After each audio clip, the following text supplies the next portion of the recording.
आपण जी दृश्य पाहताय ती आहेत कुर्ला पश्चिमेला असलेल्या झेड ब्रिजची.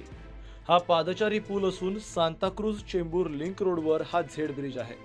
या लिंक रोडच्या दोन्ही बाजूंना झेड ब्रिज जोडतो. भरधाव रहदारीतून रस्ता ओलांडण्याऐवजी आज अनेक जण या पादचारी पुलाचा वापर करतात. परंतु सध्या या पादचारी पुलाची दुरावस्था झाली आहे. या पुलावर ठिकठिकाणी दारूच्या बाटल्या पडलेल्या आहेत, तर बऱ्याच ठिकाणी पुलाच्या लाद्या उखडल्या गेल्या आहेत. इतकंच काय, या पुलाच्या दोन्ही बाजूला लावण्यात आलेली लोखंडी सुरक्षा जाळीची ही वाईट अवस्था आहे. या पुलावरून अबालवृद्ध प्रवास करतात. या सर्व पादचाऱ्यांना जीव मुठीत घेऊन प्रवास करावा लागतोय.